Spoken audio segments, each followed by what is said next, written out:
Syndromus, ça se passe dans une société légèrement d'anticipation, qui pourrait voir le jour dans quelques années. Alors, d'aucuns disent que ça commence déjà à voir le jour.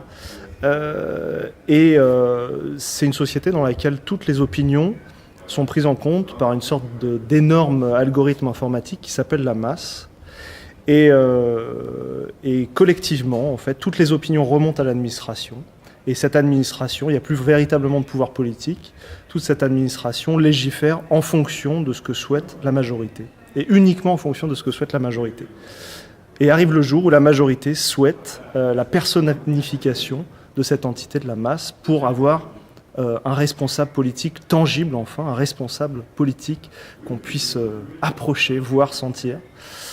C'est comme ça, collectivement, cette démocratie, si on peut l'appeler comme ça, décide de donner un corps à cette entité informatique pour que ça devienne un petit peu l'incarnation, l'autorité dirigeante de cette démocratie. Donc on passe d'une démocratie qui prend ses décisions en fonction de la majorité à quelque chose qui pourrait être de l'ordre de la dictature de la démocratie.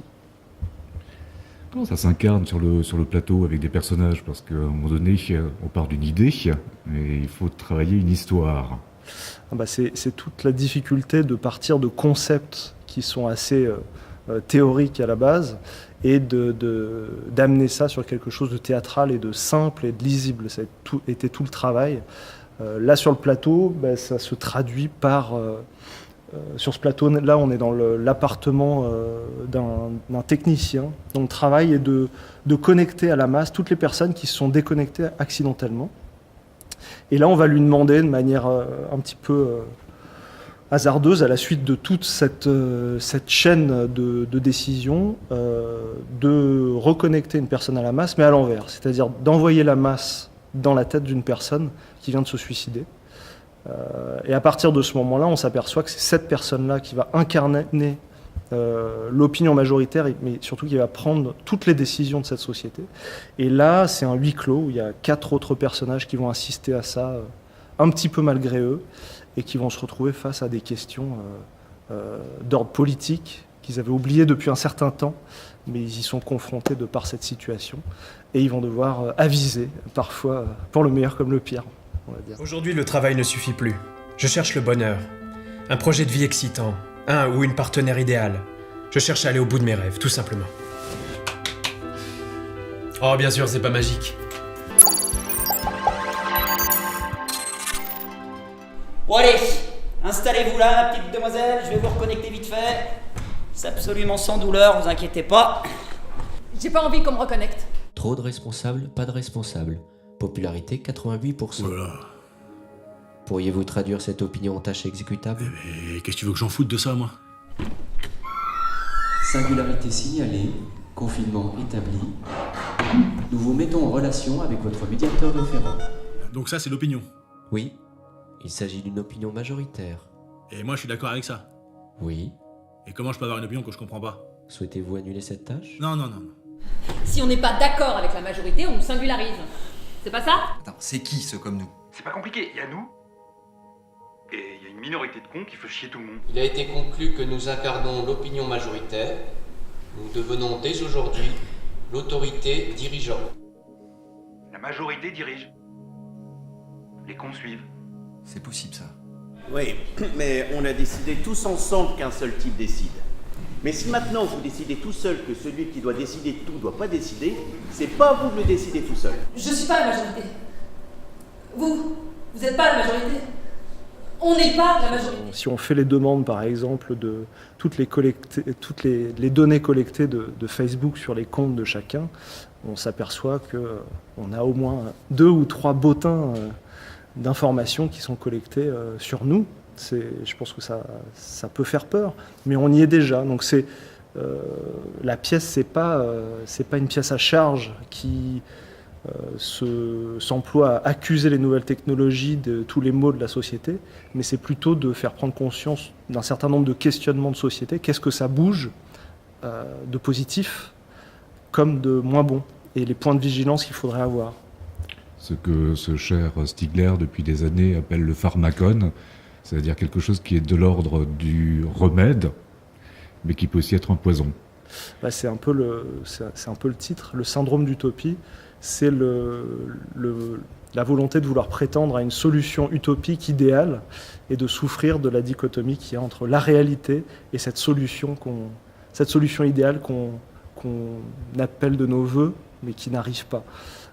Là, si vous voulez, dans la pièce, c'est un petit peu comme si la solution idéale était appliquée et qui finit par se retourner sur elle-même, en fait. Qu'est-ce qui vous a donné envie d'écrire cette pièce et de monter cette pièce ? Oula, c'est assez large l'écriture, elle s'est échelonnée sur 4 ans. On est à la version 57 du texte. Et en fait, je travaille en aller-retour avec les comédiens, j'écris des versions, on fait des lectures, ils me donnent beaucoup de retours sur le propos, ce sur quoi ça s'appuie. À l'origine, ce qui m'intéressait, c'était la manière dont, individuellement, on peut avoir une influence sur notre société, sur l'ensemble, et la manière dont les institutions, ou ce qui incarne l'autorité de nos sociétés, peut avoir une influence sur nous, de manière bénéfique ou mauvaise. Et c'est un peu cet aller-retour entre l'un et le groupe qui m'intéressait.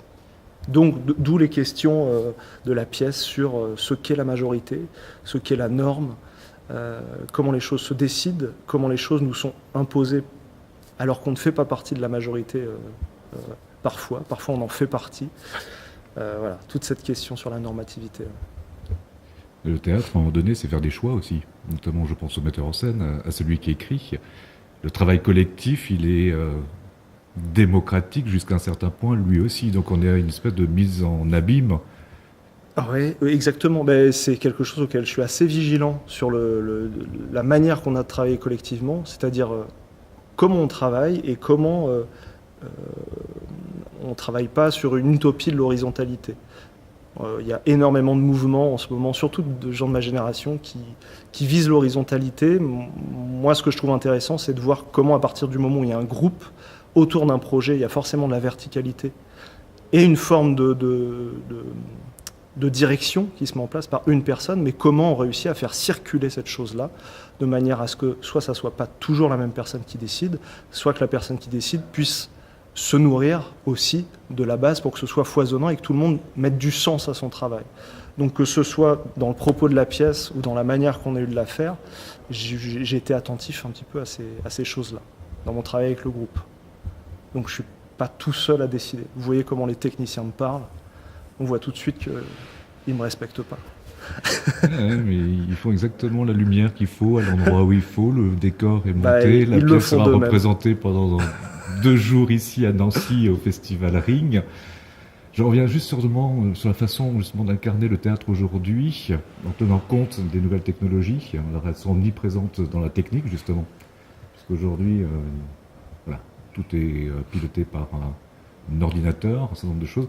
Mais dans une pièce où les nouvelles technologies sont au cœur, est-ce que vous vous êtes posé la question justement, j'imagine que oui, de la scénographie? Je voyais tout à l'heure en arrivant, on ne le voit pas maintenant, mais qu'il y a un écran avec de la vidéo. Alors, comment se fait cette inscription dans un contemporain?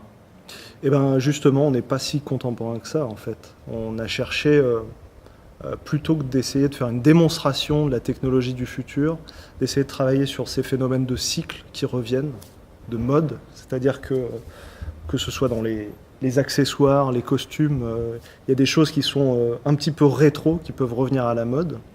Et par ailleurs, j'ai l'impression que la technologie n'est pas invasive.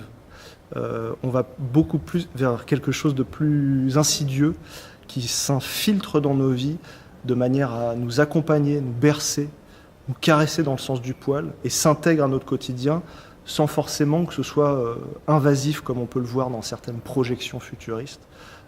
Donc on est sur un intérieur doux, des couleurs douces, la technologie s'invite de manière assez douce, c'est une voix, par exemple la masse c'est simplement une voix qui vous accompagne au quotidien, qui essaie de vous rendre des services, qui peut vous prendre des réservations au restaurant le soir, qui vous fait des suggestions.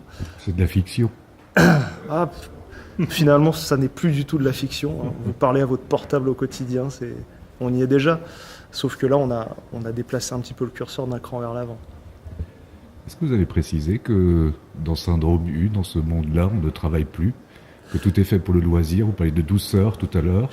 Alors, à l'instant, en l'occurrence. C'est la notion de travail est légèrement déplacée. C'est-à-dire que c'est en creux, c'est pas dit dans le texte, mais on sent que tout est gratuit, hormis les distractions. Et on gagne des points d'objectif. Ces points d'objectif, effectivement, on les gagne en travaillant, mais il n'y a pas d'obligation de travail. On ne risque pas de se retrouver à la rue. Ce qu'on risque au pire, c'est de se faire déconnecter de la masse. Et qui dit déconnexion, dit mise au banc de cette société. C'est comme si aujourd'hui on se retrouvait sans smartphone, sans carte bleue, sans toutes ces petites choses qui sont finalement très technologiques, dont on ne s'aperçoit plus, mais qui sans elles nous excluraient de manière quasi implicite. Dans le lieu théâtre, on parle souvent de communauté. Il est évident que c'est également un sens de l'individu, de cette attention portée à chaque individu dans une salle qui fait communauté. Ce qui brusquement, quand on parle de numérique, souvent, on est plutôt dans des statistiques, on est plutôt dans des données, et la notion d'individu devient beaucoup plus compliquée. Ça fait partie des questions posées par la masse, justement. C'est-à-dire que la masse prend en compte vos opinions, mais ne vous prend pas vous en compte en tant qu'individu, sentant, ressentant, avec des singularités. Ce qui les intéresse, c'est l'opinion et la manière dont ça s'inscrit dans une majorité. Et c'est, quand la masse est incarnée, c'est une des phrases de la masse qui s'aperçoit, qui apprend, à partir du moment où elle est incarnée, qu'on est plus que la somme de nos opinions. Donc ça joue aussi sur ces phénomènes d'émergence de l'intelligence, qu'est-ce qui est de l'intelligence de l'être et qu'est-ce qui est de l'intelligence collective, cette distinction-là, et la manière dont ça s'inscrit dans un groupe, sur des individus qui recommencent à se parler, qui recommencent à faire groupe et qui se reposent des questions politiques. Et qu'est-ce qui est de l'ordre de l'émotion aussi, j'imagine? Oui, parce qu'il y a la découverte des sens et donc de l'émotion, notamment dans la rencontre avec le personnage féminin de Syndrome U, entre la masse, l'incarnation de la masse et le personnage féminin, où il sent des choses et il n'arrive pas à les expliquer. Donc ça fait partie des choses, des choses auxquelles on ne répond pas, mais qu'on essaie de distinguer entre ce qu'est l'intelligence collective, l'intelligence de la majorité, et à partir du moment où il y a cette incarnation, il y a sensation, il y a attirance, il y a des choses qui le dépassent, qu'il ne réussit pas à expliquer. Qu'est-ce qu'il en fait? Qu'est-ce qu'il va en faire? Ça, il faut venir voir la pièce. Une question quand même pour le théâtre, pour l'homme de théâtre. Est-ce que la question se pose à certains moments de votre côté, de dire je vais arrêter le théâtre parce qu'on est dépassé par un certain nombre de choses, ou au contraire où vous dites non, c'est vraiment là où se jouent des choses importantes quant à la suite de la société? Est-ce que c'est au théâtre que se jouent des choses importantes pour la suite de la société? Je ne sais pas. Ce qui m'intéresse dans le théâtre en tout cas, c'est que c'est un endroit du vivant et de la rencontre. Et c'est un endroit où on peut poser, où j'ai la chance de pouvoir poser des questions à un public qui est là et pouvoir échanger avec les gens avant, après. Donc c'est des choses qui nous nourrissent, nous, dans les échanges, dans ma propre écriture, dans ma propre vie, et c'est ça égoïstement que je vais chercher aussi. Ce que sur une projection vidéo ou sur un échange numérique, des fois on ne peut pas avoir. C'est le ressenti des gens. Ça change du clavier et des chats, bien qu'on puisse apprendre énormément de choses si on a du recul et du sens critique. Mais c'est vrai que un auditoire sensible, il y a quelque chose d'unique là-dedans. Donc je ne sais pas si on changera le monde, mais en tout cas, ça fait partie des ambitions que de questionner et de se questionner en commun, de retrouver une forme de commun là-dedans.